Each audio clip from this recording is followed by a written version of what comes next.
Hello dear student, welcome to techs on online school. मैं अनिल बिश्नोई। हम इस लेक्चर में बात करेंगे, पिछले लेक्चर में हमने कबीर की साखियों के बारे में और कबीर के जीवन परिचय के बारे में बात की थी। अब उसी चैप्टर के जो अभ्यास प्रश्न दिए हुए हैं हमारे बुक के पीछे, उनके बारे में हमें देखेंगे और मैं अभी वही क्वेश्चन आंसर है जो आपको करवाने जा रहा हूँ। तो इसमें देखो, पहला अपना जो क्वेश्चन दिया हुआ है वह बुक में दिया हुआ है, मीठी वाणी बोलने से औरों को सुख और अपने तन को शीतलता है जो कैसे प्राप्त होती है। तो मीठी वाणी बोलने से औरों को सुख कैसे प्राप्त होता है और अपने तन को शीतलता कैसे प्राप्त होती है।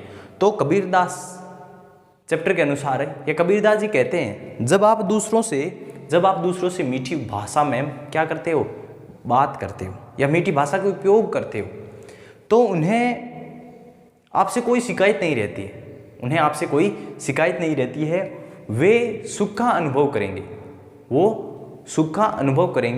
और जब आपका मन शुद्ध और साफ होगा, तो परिणाम स्वरूप आपका तन भी क्या होगा, शीतल होगा या ठंडा होगा। तो मैं आपको वापस दोहरा देता हूँ, जब आप दूसरों से क्या करते हो, मीठी बात करते हो या मीठी भाषा का उपयोग करते हो, तो सामने वाले से आपके प्रति कोई भी शिकायत नहीं रहेगी, वो सुख का अनुभव करेंगे। और जब आपका शुद्ध मन होगा और साफ होगा आपका जब मन, तो आपका जो तन है वह भी क्या रहेगा, शीतल रहेगा। नेक्स्ट बात करते हैं, दीपक दिखाई देने पर अंधियारा कैसे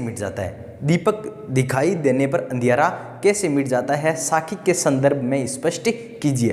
अब साखी क्या थी? तो साखी थी, जब मैं था तब हरि नहीं, अब मैं हूँ हरि नहीं, सब अंधियारा मिट गया जब दीपक देखा माई।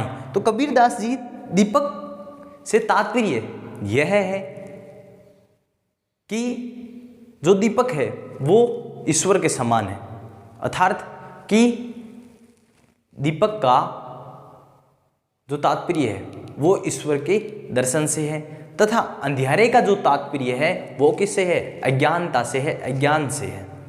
ईश्वर की जो सर्वोच्च ज्ञान कहा गया है, ईश्वर को क्या कहा गया है, सर्वोच्च ज्ञान, अर्थात संपूर्ण ज्ञान जो किस में बसता है, वो किस में निवास करता है, ईश्वर में निवास करता है। अर्थात मैं यूं कहूं कि जब किसी को सर्वोच्च ज्ञान की प्राप्ति हो जाती है, सर्वोच्च ज्ञान के दर्शन हो जाते हैं, तो उसका सारा का सारा जो अज्ञान है वो क्या हो जाता है, दूर हो जाता है।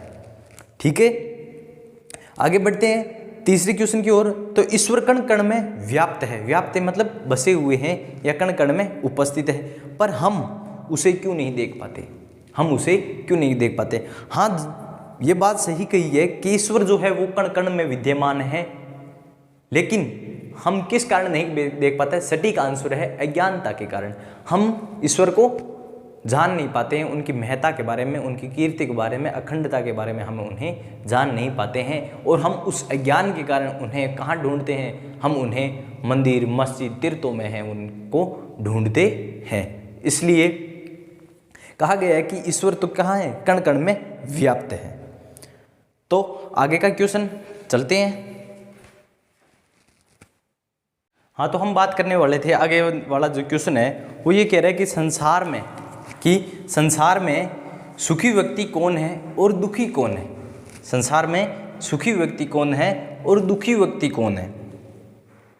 फिर इसी में ही पूछ रहा है, यहाँ सोना और जागना किसके प्रतीक है, इसके प्रयोग या इसका प्रयोग यहाँ क्यों किया गया है, स्पष्ट कीजिए। तो सोने और जागने की जो बात आई है, सुखिया सब संसार है, खाए अरु रोवे, दुखिया दास कबीर है, जागू अरे रोए। यही था, इसी में पूछा था कि कौन जो है इस संसार में सुखी है और कौन दुखी है। यही क्वेश्चन पूछ रहा है कि संसार में सुखी व्यक्ति कौन है और दुखी कौन है। यहाँ सोने और जागना किसका प्रतीक है। तो बात करते हैं क्वेश्चन के आंसर की। तो कबीरदास जी कहते हैं कि संसार में वे लोग सुखी है जो क्या नहीं करते हैं, जो किसी भी चीज की चिंता नहीं करते हैं, वे लोग से सभी के सभी क्या है, सुखी है। और जो ईश्वर के वियोग में या ईश्वर का प्रेम पाने के लिए क्या है, लालसा रखते हैं, इच्छा रखते हैं, वो लोग क्या है, दुखी है, वो चिंतित है। वो क्या कर रहे हैं, वो ईश्वर की चिंता कर रहे हैं या अपनी चिंता कर रहे हैं कि हमें जो ईश्वर जो है ज्ञान कब प्राप्त करेंगे या ईश्वर से हमें ज्ञान की प्राप्ति कब होगी।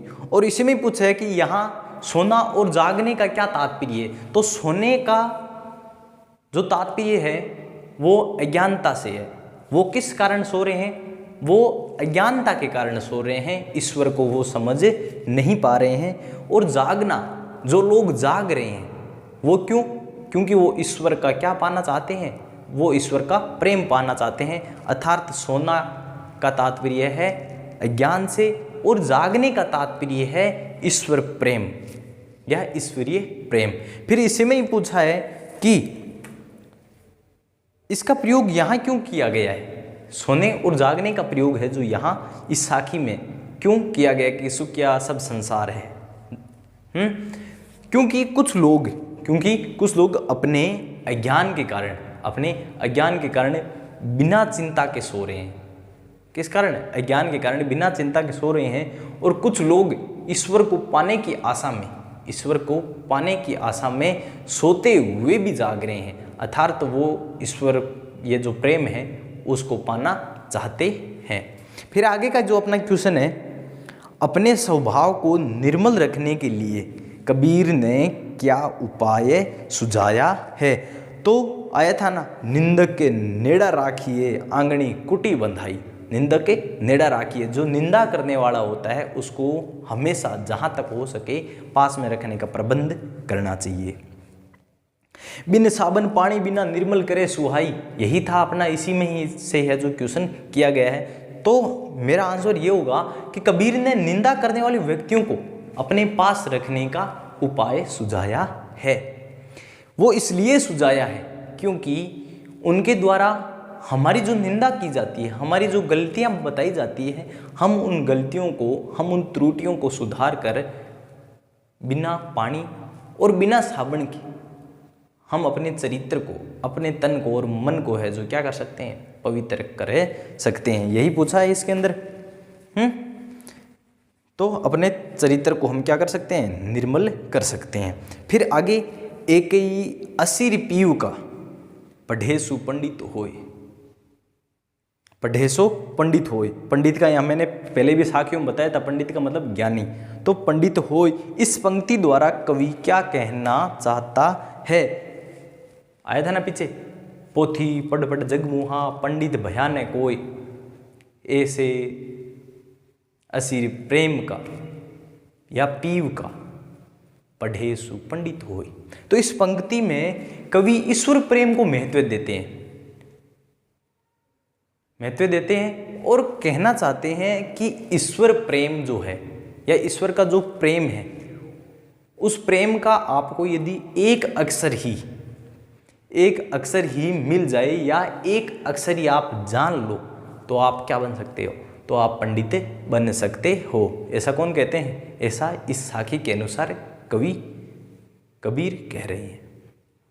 ठीक है, तो आगे का अपना क्वेश्चन है कि कबीर की, लास्ट क्वेश्चन है, कबीर की उद्धृत साखियों की भाषा की विशेषता स्पष्ट कीजिए।